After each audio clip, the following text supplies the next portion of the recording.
नमस्कार. असे बरेचसे तुम्ही व्यक्ती पाहिले असतील की लोक असतील ज्यांना वजन वगैरे वाढवायचे, ज्यांचं शरीर ऑलरेडी कसं लुकडेलं आहे, म्हणजे त्याला आपल्या आयुर्वेद भाषेत म्हटलं तर कृश अशी व्यक्ती ज्यांना स्वतःचं वजन वाढवायचे. ते मार्केटमधील काय करतात की असे विविध असे प्रोटीनचे डबे वगैरे आणतात किंवा काहीतरी अशा गोळ्या वगैरे मेडिसिन घेतात जे वजन वाढवण्यासाठी ते खातात. पण तसे नाही करता. त्यासोबत आणखी जर काही व्यक्ती जर पाहिले काय ज्यांच्यामध्ये स्पर्म काउंटचा इश्यू भेटतो, म्हणजे त्यांच्यामध्ये इनफर्टिलिटी केस आपल्याला पाहायला मिळते, तर त्या व्यक्तीसाठी आयुर्वेदमध्ये खूप अशी भारी वनस्पती सांगितलेली आहे. आपले जे आचार्य ऋषीमुनी आहेत त्यांनी 5,000 वर्षापूर्वी अशा वनस्पतीचा आपल्याला आपल्या शास्त्रामध्ये उल्लेख केला आहे. तर चला ती वनस्पती जाणून घेऊया. आता इथे ही वनस्पती बघू शकता तुम्ही. या वनस्पतीचं नाव आहे अश्वगंधा. आता ही जे पर्ण तुम्ही बघू शकता, तिचे पर्ण असे कसे ते की वराह करणे असल्याप्रमाणे, जर तुम्ही वराह वगैरे पाहत असाल तर त्या वराहाच्या कर्णाप्रमाणे याचे पर्ण आहेत. आता ही वनस्पती अश्वगंधा, त्यामध्ये नाव बघा, लॅटिन नाव दिलं वितानिया सॉम्निफोरा. आणि जर फॅमिली पाहायला गेला त्याची फॅमिली आहे सोलेनेसी फॅमिलीची.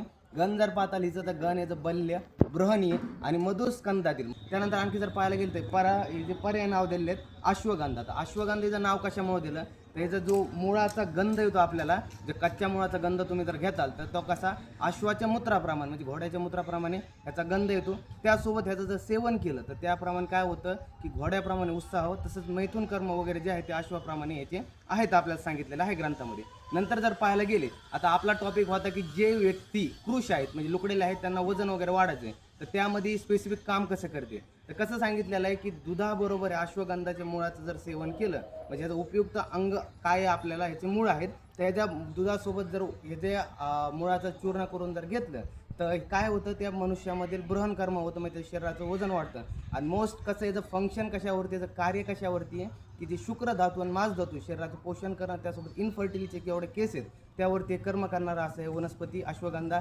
नावाप्रमाणेच अश्वगंधा. आणि ह्याचं जर तुम्ही मी असं काही हवेत काही बोलत नाही, यावरती रिसर्चसुद्धा झालेली आहे. जसं की मॉडर्न वेने रिसर्च पाहू शकता, त्यामध्ये RBC झालं, त्यानंतर हिमोग्लोबिनची शरीरात झालेली लेवल, त्यासोबत जे तुम्ही केसाला पाहतात हा काळा रंग, मेलॅनिनची आपल्या बॉडीमध्ये जो रंग असतो तो सुद्धा वाढण्याचं काम या अश्वगंधात सांगितलं. याचं फक्त जे मुळाचा चूर्ण आहे ते दुधासोबत वर्षभर सेवन करण्याने इतने काय एवढे काय शरीरामध्ये बदल चांगले दृष्ट्या पाहायला मिळतात.